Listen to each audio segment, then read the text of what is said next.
Assalamu alaikum everyone. How are you all? I hope every one of you is fine. I am here with another lecture. My lecture number is 169 for Inter Part 2 जिसमें हम लोग unit number 8 aliphatic hydrocarbons के बारे में बात कर रहे हैं.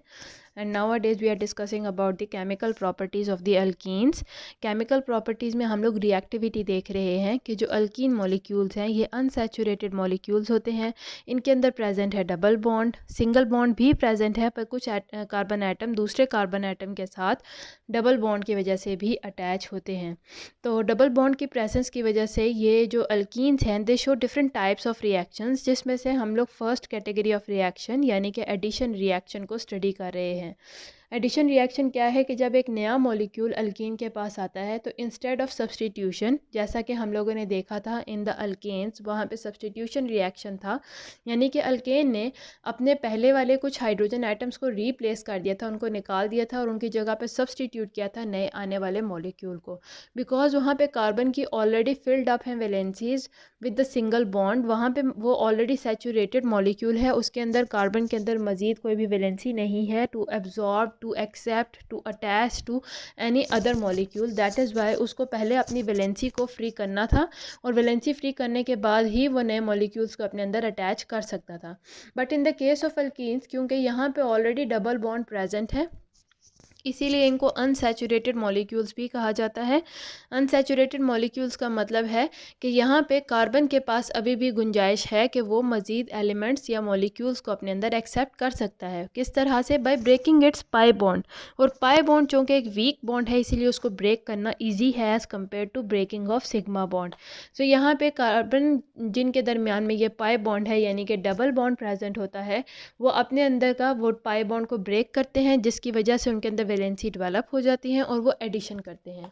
Now we are doing studying about the addition of hydrogen halide. के हाइड्रोजन हेलाइड जो है, जिस तरह से मैंने प्रीवियस लेक्चर में भी बताया कि किस तरह से ये ऐड होता है, एक हाइड्रोजन और एक हेलोजन का एटम जब अल्कीन के साथ रिएक्ट करता है तो किस तरह से दोनों एडजेसेंट कार्बन्स के ऊपर ऐड होंगे, एक के ऊपर हाइड्रोजन का एटम और दूसरे के ऊपर हेलोजन का atom.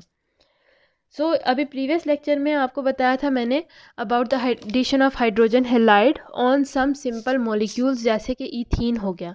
Now when we talk about unsymmetrical alkenes. Unsymmetrical alkenes का क्या मतलब है कि ऐसे अल्कीन्स जिनमें डबल बॉन्ड के दोनों साइडों पे कार्बन का नंबर सिमेट्रिकल नहीं है, एक बॉन्ड की एक साइड पे कार्बन का नंबर ज़्यादा है as compare to the other side.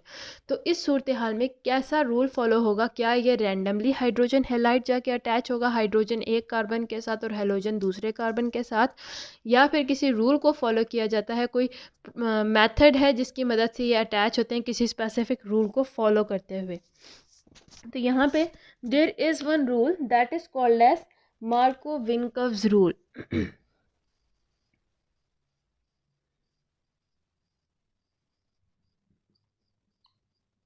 So this is the rule जिसमें जो है, जिसकी मदद से ये गवर्न किया जाता है कि जब एक हाइड्रोजन हेलाइड किसी अनसिमेट्रिकल अल्कीन के अंदर ऐड होगा तो इस रूल के हिसाब से उसके अंदर हाइड्रोजन और हेलोजन के एटम अटैच होंगे. So what does this rule state? क्या ये रूल क्या बताता है कि किस हिसाब से किन चीज़ों को फॉलो करते हुए हाइड्रोजन और हेलोजन की एडिशन होगी? तो अकॉर्डिंग टू दिस रूल, ये जो रूल हमें बताता है कि in addition of an unsymmetrical reagent to an unsymmetrical alkene, कि जब आप एक अनसिमेट्रिकल रिएजेंट जैसे हम यहाँ पे हाइड्रोजन हेलाइड ले रहे हैं, ये अनसिमेट्रिकल है क्योंकि इसके अंदर मॉलिक्यूल के अंदर जितने भी एटम्स हैं एक दूसरे से डिफरेंट हैं. That is why it is an unsymmetrical reagent. एक हाइड्रोजन का एटम है, दूसरा हाइड्रोजन का एटम है, तो इट इज़ अनसिमेट्रिकल. जब आपने इसको ऐड करना है किसी अल्कीन के अंदर, वो खुद अनसिमेट्रिकल होगा, यानी कि उसके अंदर जो डबल बॉन्ड प्रेजेंट है अल्कीन के अंदर, वो दोनों डबल बॉन्ड के दोनों साइड पे जो कार्बन का नंबर है वो सेम नहीं है. तो इस वजह से जब एडिशन होगी ऐसे अल्कीन के अंदर किसी हाइड्रोजन हेलाइड की, तो जो नेगेटिव पार्ट होगा इस हाइड्रोजन हेलाइड का, यानी कि जो हेलोजन होगा, it will go to that carbon जिसके अंदर डबल बॉन्ड प्रेजेंट है, जिसके अंदर सबसे least number of hydrogen atoms present होंगे, तो उसकी तरफ वो हेलोजन जाके अटैच होगा. So let us see. अगर हम लोग यहाँ पे देखते हैं, ये हमारा मॉलिक्यूल है जो कि अनसिमेट्रिकल है.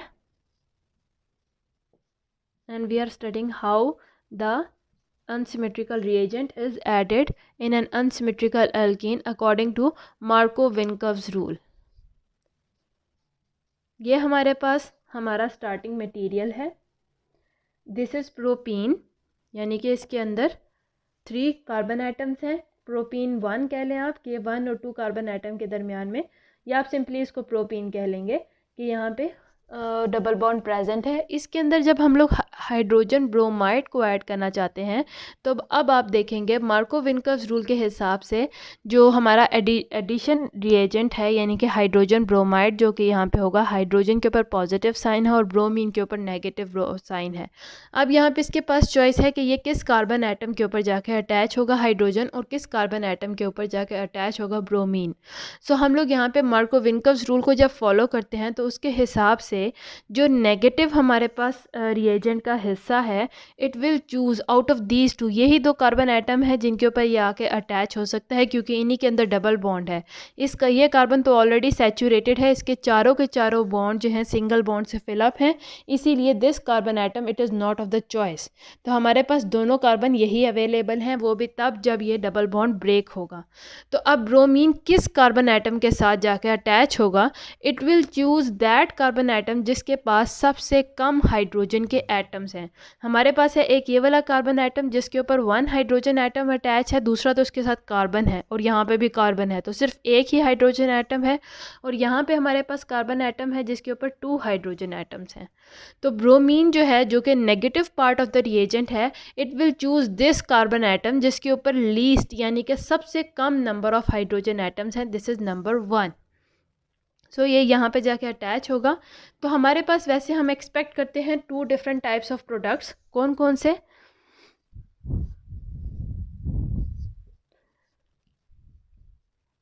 या तो ये इस तरह से प्रोडक्ट बनेगा, पर ये जो प्रोडक्ट है ये मार्कोव-विनकर्स रूल को फॉलो नहीं करता. इसको हम लोग कहते हैं 1 ब्रोमो प्रोपेन, कि पहले कार्बन एटम पे ब्रोमीन है, 1 ब्रोमो प्रोपेन के 3 कार्बन एटम का. यहाँ पे नाम आ गया प्रोपेन क्योंकि यहाँ पे डबल बॉन्ड हट चुका है, सिंगल बॉन्ड में कन्वर्ट हो चुका है. So no, you are not going to write propane here. So you will write 1 bromo propane. This product is not formed क्योंकि ये मार्कोव-विनकर्स रूल को फॉलो नहीं करता है. यहाँ पे ब्रोमीन जो कि नेगेटिव पार्ट ऑफ रिएजेंट है, वो उस कार्बन एटम के पास जाके अटैच हो गया जिसके पास इनिशियली ज़्यादा हाइड्रोजन एटम्स थे. पर मार्कोव-विनकर्स रूल कुछ और कहता है. वो कहता है कि वो सिर्फ उसी कार्बन एटम के साथ जाके अटैच होगा जिसके पास सबसे कम जो है हाइड्रोजन एटम्स थे. So the second possibility of the product formation is this product, जिसे हम लोग कहेंगे 2 bromo propane.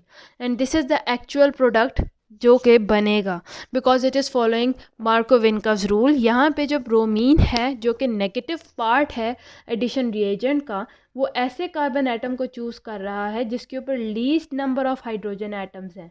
According to the rule यही सही प्रोडक्ट है और यही एक्चुअल प्रोडक्ट है जो कि बनता है.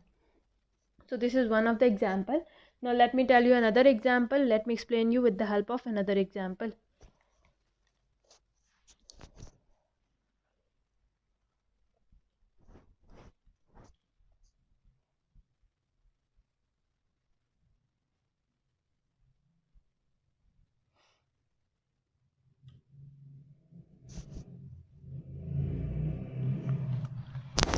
जो दूसरी एग्जांपल है हमारे पास 4 कार्बन एटम पे वो मुश्तमिल है और वो ब्रांच्ड फॉर्म में है. सो लेट अस सी. ये 2 कार्बन एटम है जिनके दरमियान में ब्रांच प्रेजेंट है. इस कार्बन एटम के आगे फर्दर जो है 2 मिथाइल ग्रुप्स के साथ ये अटैच है. ये इसकी वैलेंसीज फिलअप हो चुकी हुई हैं और this carbon atom it is further attach to 2 hydrogen atom. तो अब अगर आप यहाँ पे देखें, this is also an unsymmetrical alkene. Unsymmetrical का क्या मतलब है? बॉन्ड के दोनों साइडों पे जो कार्बन हैं उनके जो हाइड्रोजन एटम हैं वो डिफरेंट हैं एक दूसरे से. यहाँ पे 2 हाइड्रोजन एटम है इस कार्बन के साथ अटैच है, जबकि इस कार्बन के साथ कोई भी हाइड्रोजन एटम डायरेक्टली अटैच नहीं है. ये फर्दर आगे कार्बन एटम के साथ अटैच है और उस कार्बन के साथ हाइड्रोजन है. सो वी आर काउंटिंग कि वो हाइड्रोजन एटम जो कि डायरेक्टली इस कार्बन के साथ अटैच हो. तो चूँकि यहाँ पे डबल बॉन्ड की दोनों साइडों पे सेम नंबर ऑफ एटम्स नहीं हैं, that is why it is also an unsymmetrical molecule of alkyne. तो इसीलिए यहाँ पे भी जब हम लोग एडिशन करवाएंगे ऑफ अ हाइड्रोजन हेलाइड, जिसे हम लोग इस केस में हाइड्रोजन ब्रोमाइड ले लेते हैं, तो यहाँ पे भी एडिशन के दौरान जो रूल फॉलो किया जाएगा that would be Markovnikov's rule. Markovnikov's rule के हिसाब से जो नेगेटिव पार्ट है रिएजेंट का, मीन्स के bromine, it will choose the carbon atom जिसके पास सबसे कम least number of hydrogen atoms हैं। सो अकॉर्डिंग टू दैट हमारे पास दो अवेलेबल चॉइसेस ये हैं। तो इस कार्बन एटम के पास डायरेक्टली कोई भी हाइड्रोजन एटम अटैच नहीं है, वो इस कार्बन के साथ अटैच है, और इस कार्बन एटम के पास 2 हाइड्रोजन एटम्स हैं। तो ब्रोमीन की प्रेफरेंस होनी चाहिए ये वाला कार्बन एटम। तो हम लोग दो मुख्तलिफ किस्म के प्रोडक्ट्स जो हैं वो एक्सपेक्ट कर सकते हैं। The first product will be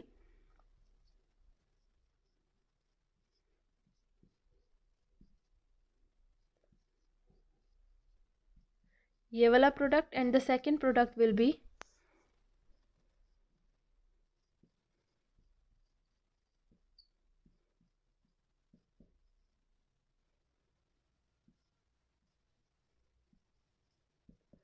so according to the rule this product can not be formed, जिसमें ब्रोमीन ने उस कार्बन एटम को चूज़ किया जिसके पास 2 हाइड्रोजन एटम्स थे ऑन दैट कार्बन एटम जिसके पास कोई भी हाइड्रोजन एटम नहीं था। So this product can not be formed, बल्कि ये वाला प्रोडक्ट बनेगा जिसमें ब्रोमीन ने उस कार्बन एटम को चूज़ किया था जिसके अपने के पास 2 हाइड्रोजन एटम जो है डायरेक्टली अटैच नहीं था। तो this is the actual product that will be formed, and this product can not be formed.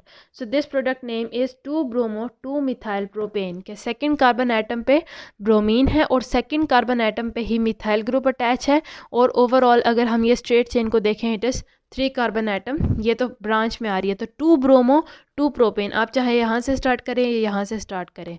So this is how the addition of hydrogen halide is done on the unsymmetrical molecules of alkenes. तो ये था मेरा lecture about the addition of hydrogen halides. Now we will move on to the next addition reaction, that is addition of sulphuric acid, कि जिसमें sulphuric acid को जब हम लोग ऐड करवाते हैं अल्कीन्स के अंदर तो किस तरह का वो रिएक्शन शो करेंगे। नाउ लेट अस सी।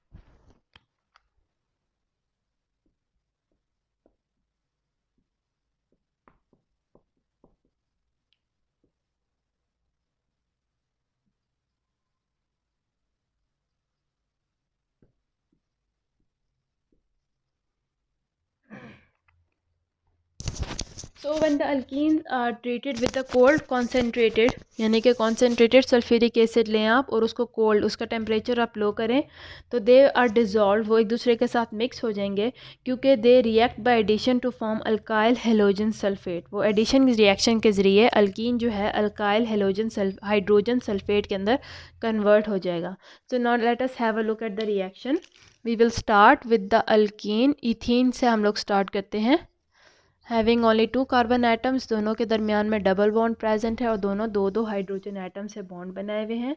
इनका जब हम लोग रिएक्शन करवाते हैं कोल्ड कॉन्सेंट्रेटेड सल्फ्यूरिक एसिड यानी H2SO4, और यहाँ पे हम लोग इसका ओपन स्ट्रक्चर देख रहे हैं, that is like this.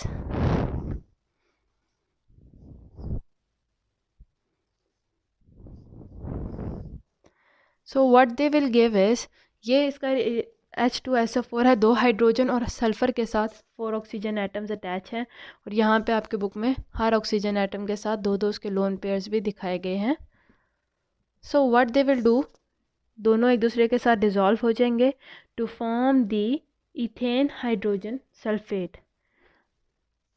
It's reaction, its product will be CH3 CH2, यानी कि एक हाइड्रोजन जो है इस कार्बन एटम के साथ अटैच होकर CH3 बना दिया। पीछे हमारे पास क्या है CH2, और बाकी का जो प्रोडक्ट है O, this O and SO3H, यानी कि ये 2 हिस्सों में तकसीम होगा। This will be positive, it will go and attach with this carbon atom, and बाकी को जो है वो it will attach to the other carbon atom double bond के। तो बिकॉज ऑफ दिस रिएक्शन, क्योंकि एक दूसरे के साथ रिएक्ट करते हैं, दैट इज़ वाई जो इथीन है और सल्फ्यूरिक एसिड है they dissolve, they mix with each other to form this alkyl hydrogen sulphate. यहाँ पे इथेन हाइड्रोजन सल्फेट है। दीज अल्काइल हाइड्रोजन सल्फेट जब हम इनको वाटर के साथ बॉयल करते हैं, यानी इनके अंदर वाटर ऐड करें और इनको बॉयल अप करें, इनको हीट अप करना शुरू करेंगे, तो दे डीकम्पोज यानी कि they break down to give corresponding alcohol. Alcohol produce करने के लिए वो जिस तरह का भी मटेरियल होगा, जिस तरह का स्टार्टिंग मटेरियल होगा, ईथीन है, उसका अल्कोहल बना देंगे। अगर ईथीन की जगह प्रोपीन लिया गया है तो प्रोपीन का अल्कोहल बन जाएगा। तो ओवरऑल जो रिएक्शन है it involves the addition of water to an alkene, and इसीलिए इसको हम लोग वाटर के एडिशन की वजह से हम इसे हाइड्रेशन रिएक्शन का भी नाम देते हैं। सो जब हम लोग इस मॉलिक्यूल को वाटर के साथ मिक्स करते हैं और उसको हीट अप करते हैं, यानी कि ये जब डीकम्पोज होगा, हीट अप करने से बॉयल करेंगे, तो टेम्परेचर कितना जाएगा 100 डिग्री सेल्सियस पे। तो ज़्यादा टेम्परेचर होने की वजह से ये आपस में मिक्स होके डिकम्पोज हो जाएंगे, यहाँ से ये बॉन्ड ब्रेक हो जाएगा एंड इट विल बी, और यहाँ से हाइड्रोजन जो है वाटर का वो आके इसके साथ अटैच होगा।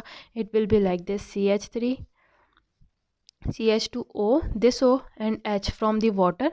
पीछे हमारे पास यहाँ पे क्या है HSO3 और यहाँ पे H और O रह गया है। They will combine to form the sulphuric acid again. तो sulphuric acid that was used in the beginning of the reaction वो दोबारा हमें ऑब्टेन हो गया है, और बदले में जो है अब हमें मिल गई है साथ alcohol that depends upon the alkene जो स्टार्टिंग रिएक्शन में यूज़ की थी।